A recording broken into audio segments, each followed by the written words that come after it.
نوری محفل پہ چادر تنی نور کی نور پھیلا ہوا آج کی رات ہے۔ حقیقتاً نور پھیلا ہوا آج کی رات ہے اور سمیٹنے والوں کے پاس مواقع ہیں، ان کو آپ نے مس نہیں ہونے دینا ہے۔ اور اللہ کا بڑا شکر احسان ہے کہ علم اور عرفان کی محفل جاری و ساری ہے۔ علامہ شاکری صاحب، میں آپ سے پوچھنا چاہتا ہوں، اب چونکہ میرے پاس وقت بہت ہی مختصر ہے اور پوچھنے کے لیے بے شمار سوالات ہیں۔ اب نماز سے بات ہو رہی تھی تو یہ ترتیب کیسے بنی؟ کیا یہ واقعی ایسا بڑا تحفہ تھی کہ جناب موسیٰ علیہ السلام بھی آپ کہہ رہے ہیں کہ اتنی امت نہیں پڑھ پائے گی؟ یہ کیسے ہو سکتا ہے؟ امت تو 5 بھی نہیں پڑھ پا رہی ہے۔ دیکھیے، میں عرض کروں کیونکہ اب ایک مذہب کی نمائندگی کا بھی مسئلہ ہے۔ یہ جو روایات ہے، جس روایت کا آپ حوالہ دے رہے ہیں نماز کے حوالے سے، کہ نمازیں آئیں اور حضرت موسیٰ سے گفتگو ہوئی، حضرت موسیٰ نے نبی اکرم کو بتایا نعوذ باللہ اچھا کہ جی آپ کی امت نہیں پڑھ پائے گی، آپ جائے کم کروائیے۔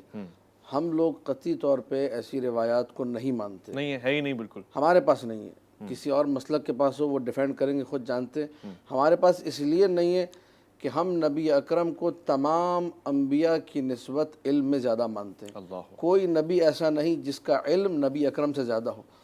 تو وہ نبی جس کو اپنی امت کا نہ پتہ ہو، یعنی وہاں سے نعوذ باللہ نبی اکرم نمازیں لے کر آ گئے اور اس کے بعد حضرت موسیٰ ان کو بتا رہے ہیں کہ سرکار یہ تو آپ کی امت نہیں پڑھ پائے گی۔ اگر ایسا ہوتا کہ پہلے سے ان کو پتا تھا کہ جی ہماری امت نہیں پڑھ پائے گی، پہلے ہی کم کرا لیتے۔ یہ جو سلسلہ ہے، لگتا یہ ہے کہ یہ مجعول روایت ہے۔ اچھا ڈاکٹر صاحب، یہ ہے ہی نہیں روایت، کوئی موجود گھڑی ہوئی روایت ہمارے پاس نہیں ہے۔ مشہور روایت تو نہیں ہے، بڑی معروف بڑی مشہور روایت ہے۔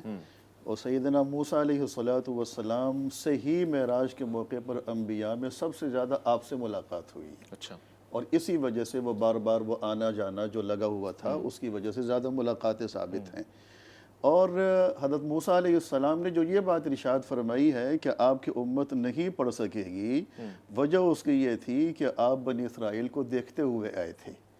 آپ انسانوں کا مزاج اور ان کی سرکشیاں اور ان کے اندر کی وہ ساری چیزیں وہ بہت اچھے طریقے سے سمجھتے تھے، کیونکہ بنی اسرائیلیوں کو بھی اللہ پاک نے بڑے سخت قسم کے احکامات دے رکھے تھے، خاص طور پہ یہود کو، کہ جانوروں کی چربی کھانا ان کے لیے حلال نہیں تھا، شکار روزانہ کی بنیاد پہ کرنا ان کے لیے حلال نہیں تھا، وغیرہ وغیرہ۔ تو یہ بھی یقیناً 50 نمازوں کا معاملہ یہ تھوڑا سا سخت حکم تھا۔ تو حضرت موسیٰ علیہ السلام نے اسی بنیاد پر ان سے بڑے ادب کے ساتھ عرض کیا کہ آپ واپس جائیں اور تھوڑی سی اللہ پاک سے گفتگو کر کے اس کو کم کروائیں۔ اس میں علم کے زیادہ یا کم ہونے کا کوئی سوال نہیں ہے۔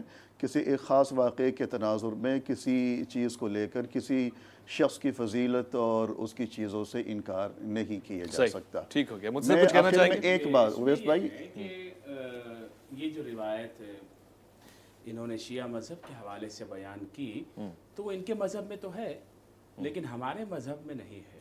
ہمارے مذہب میں جو صحیح بخاری شریف میں، ابن ماجہ میں، سنن ترمذی میں، کتاب الصلاۃ میں یہ روایت موجود ہے۔ نبی پاک صلی اللہ تعالیٰ علیہ وسلم جب امت کے لیے رب کی جناب سے 50 نمازوں کا تحفہ لے کر آئے تو سیدنا موسیٰ علیہ السلام نے امت محمدیہ کی نصرت فرمائی، مدد فرمائی۔ اور پھر وہ بھی ایک خوبصورت نقطہ ہے کہ موسیٰ علیہ السلام تو رب کا دیدار نہ کر پائے، لیکن جو دیدار کر کے آ رہے تھے ان کا دیدار موسیٰ علیہ السلام بار بار کر رہے تھے۔ اور پھر اس طرح میرے آقا علیہ السلام بھی رب العزت کی بارگاہ میں حاضر ہو رہے تھے، اور پھر 9 مرتبہ اس طرح گئے، اور یہ 45 نمازیں پھر یوں معاف فرمائیں اور 5 نمازیں آئیں۔ یہ ہمارے ہاں صحیح روایات ہے۔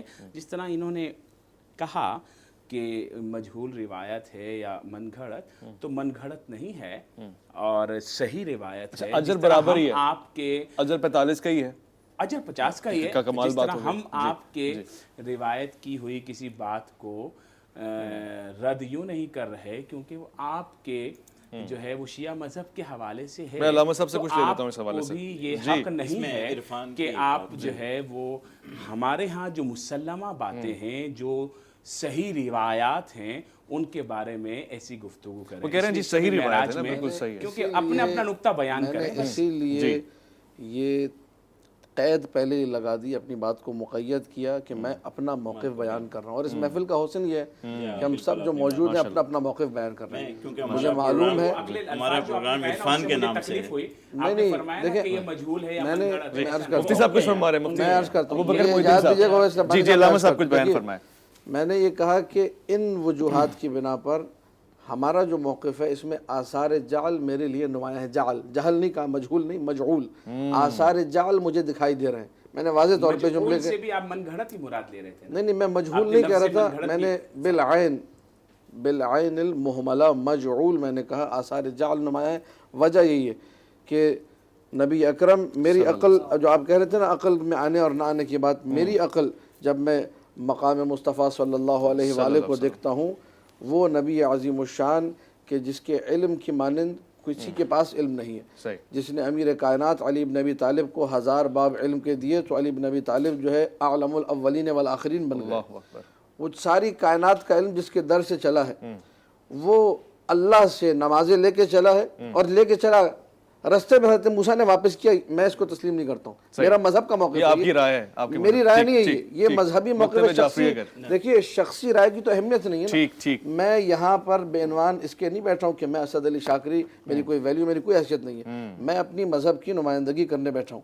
ہمارا مذہب اس بات کو تسلیم نہیں کرتا. شیعہ موقف یہ ہے، ایک رافضی کا موقف یہ ہے، بے عنوان ایک شیعہ اور ایک رافضی کے، کہ یہ نہیں ہو سکتا کہ نبی کو پتہ ہی نہ، امت نہیں پڑھ پائے گی. اپنی امت کا حال سب سے زیادہ نبی خود جانتے ہیں. عرفانی بات کرتے ہیں، آخری منٹ ہے میرے پاس. اس میں عرفان یہ ہے کہ یہ نبی کریم صلی اللہ علیہ وسلم کا اس معاملے سے جہل کا کوئی ربط نہیں ہے. آپ اس معاملے کو یوں دیکھیے کہ یہاں دو عرفان کی باتیں، ایک کی طرف تو اشارہ کیا.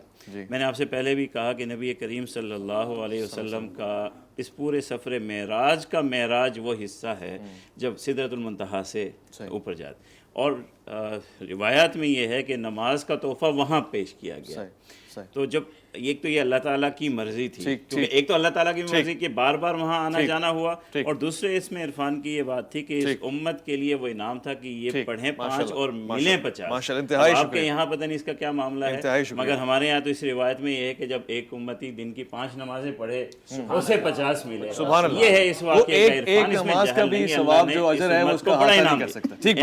مفتی ابو بکر محی الدین صاحب آپ کا انتہائی شکر گزار ہوں. علامہ شاکری صاحب آپ کا انتہائی شکر گزار ہوں. ڈاکٹر اسحاق علم صاحب آپ کا انتہائی شکر گزار ہوں. اور مفتی عابد مبارک صاحب آپ کا انتہائی شکر گزار ہوں. اسد ایوب صاحب کا شکر گزار میں ابھی نہیں ہوں گا جب وہ آپ کو کلام سنائیں گے. میری طرف سے اجازت ہے اور میں درخواست بھی کروں گا اپنا بہت خیال رکھیے گا، اپنے سے بڑھ کے خیال رکھیے گا ملک پاکستان کا، اللہ کے فرمان کا، اور اس حسن اخلاق کو قائم دائم رکھیے گا. اختلاف بھی ہوتا ہے تو حسین انداز سے، اتفاق بھی ہوتا ہے تو کمال انداز سے. ماشاءاللہ سبحان اللہ. اسد ایوب کی آواز میں کلام.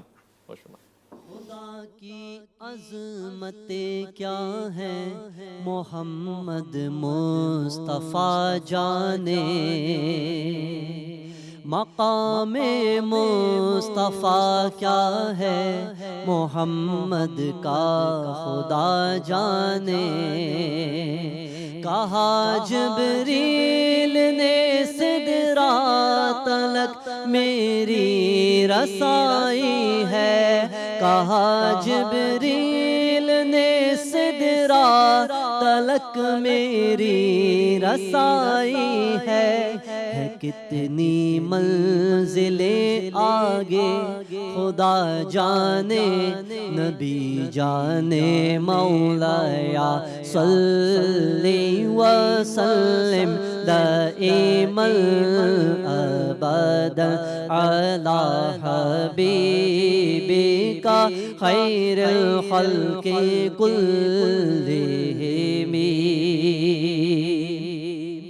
محمد سید الکونین والثقلین والفریقین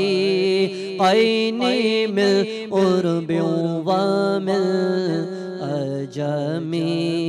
وہ محمد فخر عالم بادشاہ انس و جاں سرور کونین سلطان عرب شاہ عجم ایک دل جبریل سے کہنے لگے شاہ